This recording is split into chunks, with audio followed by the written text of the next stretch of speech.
Estábamos en Venezuela mandando también un abrazo extraordinario a esos venezolanos que viven entre nosotros, muchos de los cuales tienen historias que ponen la piel de gallina. Hay además, Pío, esa última reflexión ya sobre esto, que la actualidad pasa volando, pero la historia es la que es. Somos lo mismo, casi, ¿no? Venezolanos, españoles, cubanos, argentinos, dominicanos, hay tal cantidad de lazos que no podemos olvidar eso, ¿eh? Sí, no, hombre, y sobre todo, ahora que está tan de moda también el idioma, asentado sobre un idioma común, ¿no? Que yo para mí es una riqueza, ¿no? Es un patrimonio. Y es una riqueza escucharlo con tantos acentos, con tantas expresiones diferentes, con tanta literatura diferente. Es decir, que a mí me maravilla escuchar a los venezolanos, a los argentinos hablar el español tal como lo sienten ellos, ¿no? Me parece una riqueza fascinante. Eso es. ¿Algo más sobre Venezuela, sobre democracia, sobre Estados Unidos, Domingo? No, yo citar, en relación a lo que dice Pío, que hay algunos de los libros de Vargas Llosa en el que emplea el lenguaje peruano, y bueno, pues no sé si es que no me acuerdo cómo se llamaba una, que me encantó esa novela, que era algo así como la niña mala en tal, ¿no? Era un término como la niña mala, y allí pues el pichurichi y no sé qué, una serie de términos que claro, luego te vas al diccionario y ves que realmente están, ¿no? Pero claro, que son unos términos muy concretos de Perú, y eso, como dice Pío, es un enriquecimiento. Ahora que de alguna manera hay sitios en este país que todavía podemos llamar España, que quieren renegar de una riqueza lingüística tan impresionante como es la del español, manteniendo sus propias lenguas, que también es otra manera de tener otra riqueza, ¿no? Pero bueno, en fin, es un país un poco extraño. ¿Qué debates se nos entremezclan, Jorge? Bueno, sí, no olvidemos que el español que hablamos aquí, que tenemos la inercia a veces inconsciente de que es el español estándar, pues lo hablaremos, no sé, con este acento y nuestro repertorio de fonemas concreto del norte de España, pues 20 y tantos millones de personas, de los 400 y... Terrible, minoritarios, claro, una minoría. O sea, nuestro español es el minoritario, aunque a veces nos sintamos sin fundamento autorizados a pensar que es la versión estándar o normativa. Bueno. Qué bueno. Bueno, pues el español, que de momento se habla en todas las comunidades de nuestro país, en algunas más, en otras menos, comunidades que se pelean por los impuestos, por la armonización fiscal, y que regresa un debate que además aquí en La Rioja, Pío, no hemos abandonado nunca, a pesar de que ha habido momentos con mayor virulencia, mayor presencia en los titulares de las vacaciones fiscales, del cupo económico, de la foralidad navarra. Ahí están los nacionalistas catalanes señalando los impuestos de Madrid. Sí, a ver, el asunto de la armonización fiscal es, claro, lo miras desde la óptica de Logroño y es muy divertido, ¿no? Claro. Porque a mí, probablemente la capacidad impositiva que tiene Madrid, que es la misma que tiene La Rioja, la misma que tiene Cataluña, lo que pasa es que ellos optan por una disposición u otra. En el fondo es una capacidad que tienen todas las autonomías, lo que pasa es que los unos las usan en un sentido y otros en otro. Sin embargo, la capacidad fiscal que tiene el País Vasco y Navarra solo la tiene el País Vasco y Navarra. Eso es. Yo, para mí, claro, te replican, está consagrado en la Constitución, bien, claro, pero que esté consagrado en la Constitución no quiere decir que no se pueda cambiar. Siguiendo los trámites obviamente legales que haya que cambiar, ¿no? Yo, que tengo un modelo ideal de Estado, que sería un Estado federal, pero para tener un Estado federal todas las federaciones deben tener las mismas herramientas, y lo que no me gusta es que haya dos regiones, el País Vasco y Navarra, que por por fueros, es que son todo cosas como si estuviéramos intentando construir un Estado moderno y nos sintiéramos presos de no sé qué historias medievalizantes sí. No, oiga usted, ya somos un Estado del siglo XXI, sí. Es decir, eso es un anacronismo. Claro. Los fueros, tal, es un anacronismo, y habrá que decirlo así, tal cual, ¿no? Entonces, yo, es que el otro día, cuando le preguntaban, yo no sé si Creo que era Andoni Ortúzar, puede ser. No, pero no me refería a esto, sino, yo no sé si a alguno de Podemos o tal, le preguntaban por las vacaciones fiscales vascas o tal, y decían, no, es que esto es en la Constitución. Bueno, también la monarquía está en la Constitución, pero queremos cambiarla. Pues yo quiero cambiar esto, ¿no? Al ministro de Cenicero, sí, se lo preguntaban. Claro, pues Alberto Garzón. Sí. Y si no, pues habrá que echar un vistazo. El señor Garzón podrá perfectamente preguntar a las empresas de cenicero que han cruzado el río porque van a pagar mucho menos, ¿no? Así es. Vacaciones fiscales que ya fueron sancionadas, creo que con una multa de la Unión Europea en su momento. Sí. Son cosas distintas, pero bueno, en el fondo... No. Hombre, de hecho, el otro día salió Pere Aragonés, el presidente en funciones de la Generalitat, cuestionando, diciendo que Madrid parecía Luxemburgo, Y no tiene nada que ver, Sí, porque en Luxemburgo no hay impuesto de patrimonio, es decir, como en casi toda Europa, eso no es, lo como en hay. casi toda Europa. Lo que le castigaron a Luxemburgo es por tener las mismas vacaciones fiscales que puso en pie el País Vasco hace 10 años y que Europa se las tumbó. Es decir, vamos a comparar cantidades iguales, ¿no? Y no nos hagamos trampa. Yo estoy a favor de la armonización fiscal, pero de una armonización fiscal completa. Jorge. Sí, yo también. El otro día creo que alguien del PNV, para defender la peculiaridad de su régimen fiscal, decía, bueno, pues que extiéndase al resto de las comunidades nuestro modelo en vez de modificar este, ¿no? Claro. Pero sí, yo creo que en un Estado moderno y justo los ciudadanos deben pagar la mayoría de sus impuestos en condiciones idénticas, y el margen para las administraciones locales o regionales debe ser el mínimo. ¿Y cómo entiendes, Jorge, esa virulencia, ¿no?, del nacionalismo catalán contra los impuestos madrileños? Porque finalmente hay un polo de atracción económico que se ha ido moviendo de Cataluña hasta allí, ¿no?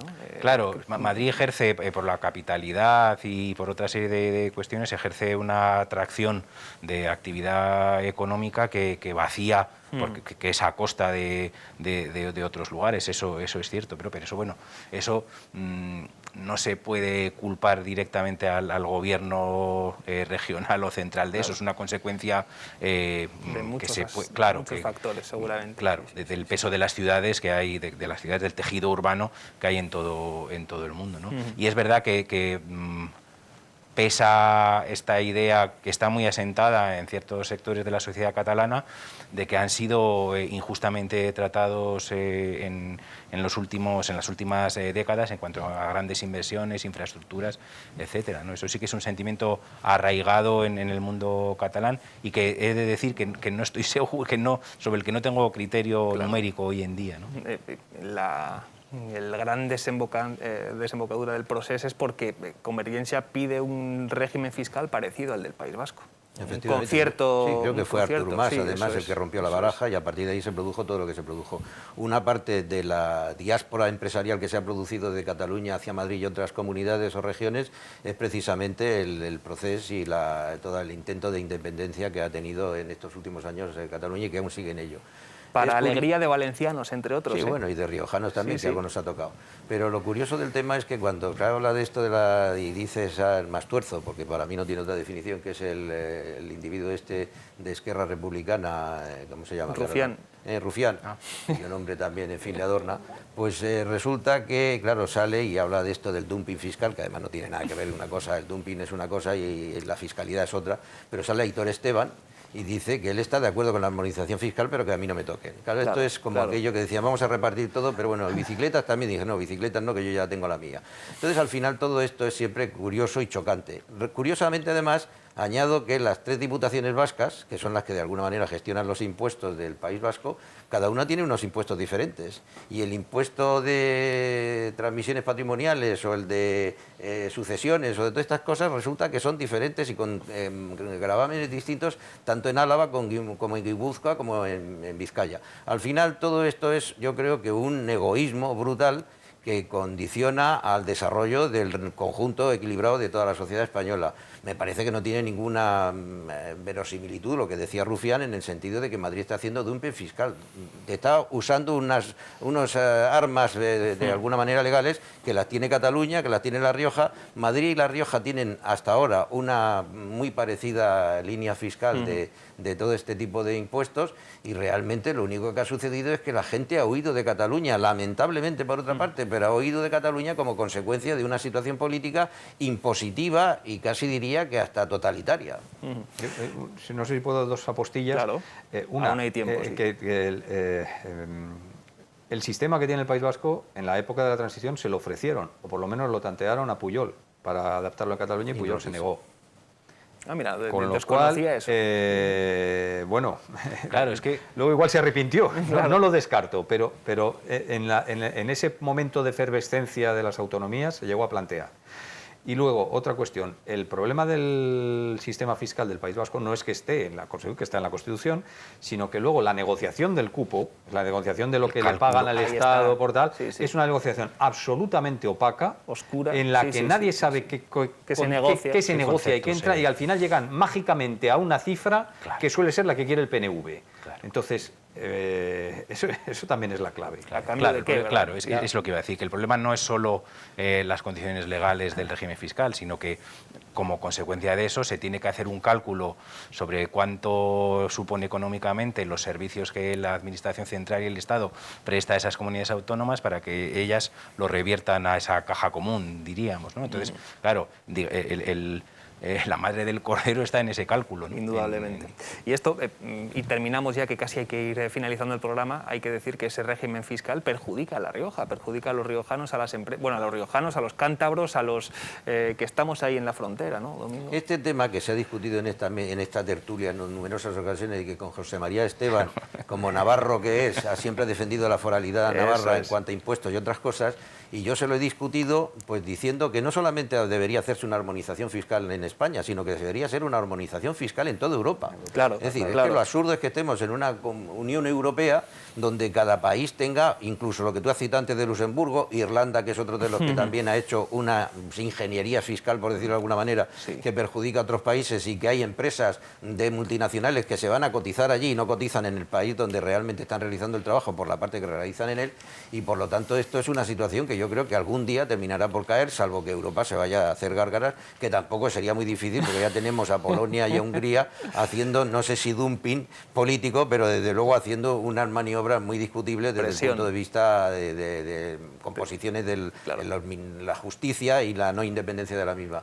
Y estoy de acuerdo con Pío, y también lo hemos dicho aquí en esta tertulia en otras ocasiones, es una cosa absolutamente medieval. Es decir, lo de los fueros son medievales, es una cosa que no tiene cabida en una sociedad contemporánea moderna. Es decir, es que son unos privilegios, en el fondo son unos privilegios que no corresponden con una sociedad democrática en la que de alguna manera lo que se trata es de igualarnos a todos en obligaciones y beneficios, no solamente decir, no, lo que a mí me interesa es eso, lo dijo Aitor Esteban, repito, no, está muy bien esto de que se armonice fiscalmente, pero a nosotros no nos toca, esto es inadmisible. Y terminamos, que no hay mucho tiempo, Pío, pero no hay que olvidar lo que publicaba ayer el periódico, que de momento esa compensación por el efecto frontera está en, no sé si en pausa o en la papelera de reciclaje directamente. El famoso artículo 46, que siempre me ha parecido a mí algo fantasmal, como una especie de... como los políticos de aquí tampoco querían llevar la contraria a los políticos de Madrid. A sus jefes, claro. De hecho, a nosotros nos ha resuelto el expediente, no el gobierno central, nos ha resuelto el expediente Europa. Que condenó al Reino de España por las vacaciones fiscales vascas, ¿no? Entonces, y de hecho el abogado español defendió las posiciones del País Vasco, es decir, que bueno...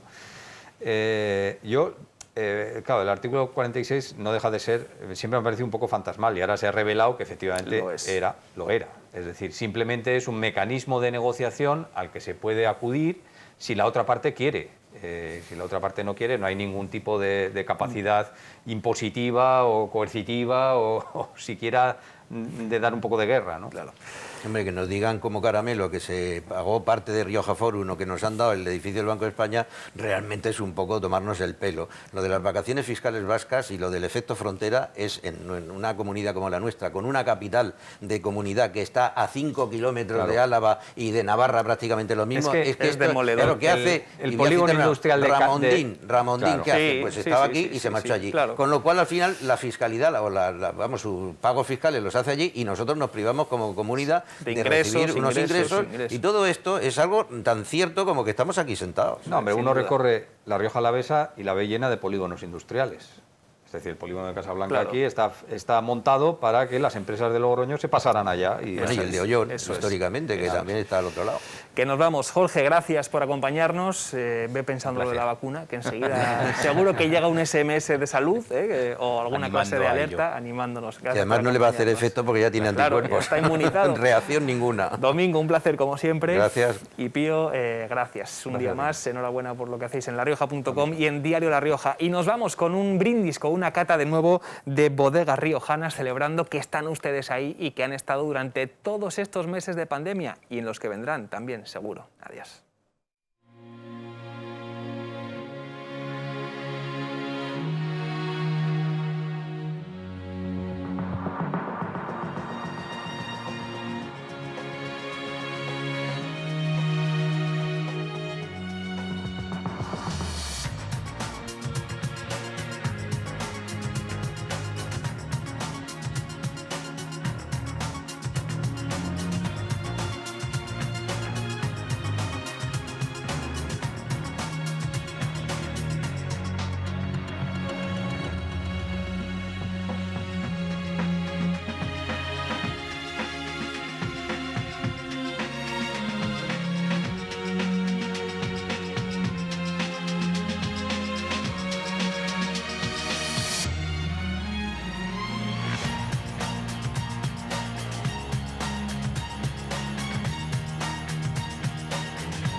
Bueno, como os dije, seguimos en Bodegas Riojanas. Vamos a seguir catando diferentes vinos y presentando diferentes vinos. Aunque veáis aquí la misma marca que de la anterior que probamos, que es Monterreal, estamos en un Monterreal completamente nuevo. Estamos en un Monterreal que rompe un poquito con lo que es la tradición del Monterreal, pero no quitando nunca lo que es la esencia y la imagen de Bodegas Riojanas. Bodegas Riojanas, que hemos hablado muchas veces, que es una bodega antigua, fundada en 1890, y en los años 30 es cuando se crea esta marca de Monterreal. Fijaros la evolución un poco de la bodega. En una de las entradas de la bodega hay una puerta de piedra muy chula, que es la antigua entrada a los viñedos de la familia Artacho de 1799. Estamos hablando de historia pura. Las letras de Monterreal de la etiqueta siguen siendo las mismas originales de la que se creó en 1930, que fue la primera vez que salió al mercado un Monterreal. Calcular, 1925 se crea denominación de origen, 1930 ya tienen una marca en el mercado. Estamos hablando de una bodega de las de siempre. ¿Qué tenemos aquí en este cuvée? Primero, ¿qué quiere decir cuvée? Cuvée en realidad es un término un poco utilizado para champanes, sobre todo, pero en estos casos, en tintos, vamos a hablar de un vino de varias variedades. En este caso tenemos dos. Tenemos un tempranillo, que sería un 80%, y un 20% de graciano. El tempranillo es la base de los vinos de Rioja, es lo que da las características principales a nuestros vinos de siempre. ¿Qué hace el graciano? El graciano es una variedad muy potente de color, de aromas, de fruta. Tiene una acidez muy alta también que permite que los vinos tengan una longevidad más larga por el color y por la acidez. Cuentan historias de que el graciano era para darle la gracia al tempranillo antiguamente, para subirle un poquito de todo, y aquí por Rioja Alta me han contado una historia que alguna vez os la he contado, pero que me gusta y me parece muy graciosa, que es que la gente de aquí dicen que los que tenían esa uva no solo utilizaban el graciano para darle la gracia al tempranillo, sino que también hacían un 100% de esa uva, y sus familias y amigos les decían gracias no, te lo bebes tú, porque era tan sumamente intenso comparado con el tempranillo que a mucha gente no le gustaba. Entonces el graciano viene de gracias no. Hay dos versiones, utilizad la que queráis porque son bonitas.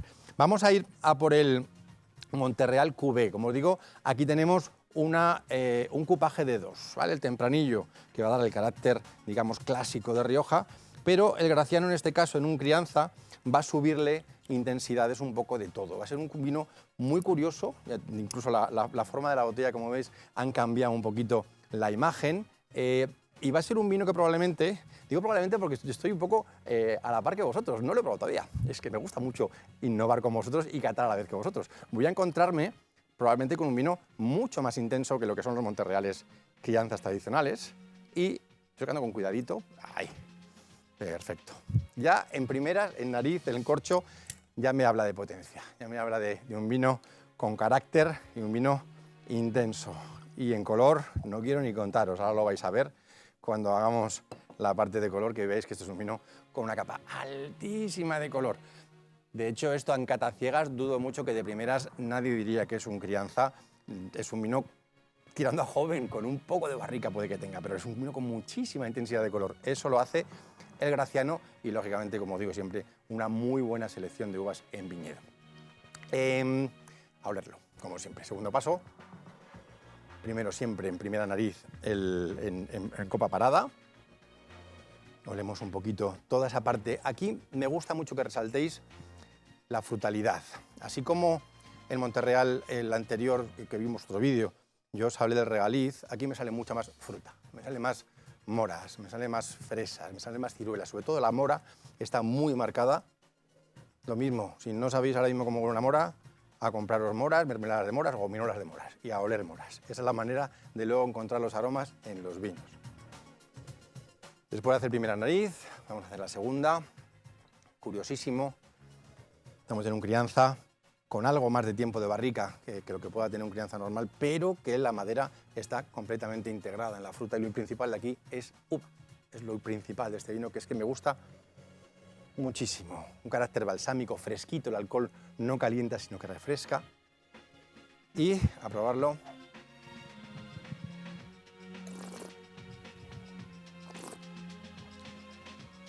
Como os dije, para este tipo de vinos, que el tanino sea fresquito, que esté bien presente, que aguante.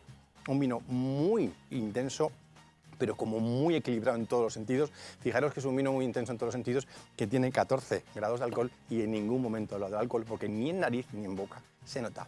Está tan bien equilibrado y tan buscado toda la fruta, que es lo que se nota aquí. Y entonces es un placerazo que os voy a contar. Ya sabéis, esto tenéis que probarlo, incluso si podéis compararlo con el Monterreal Crianza clásico tradicional, es una cata muy buena para ver dos estilos de vinos completamente diferentes. Seguiremos en Bodegas Riojanas. Nos vemos, chao.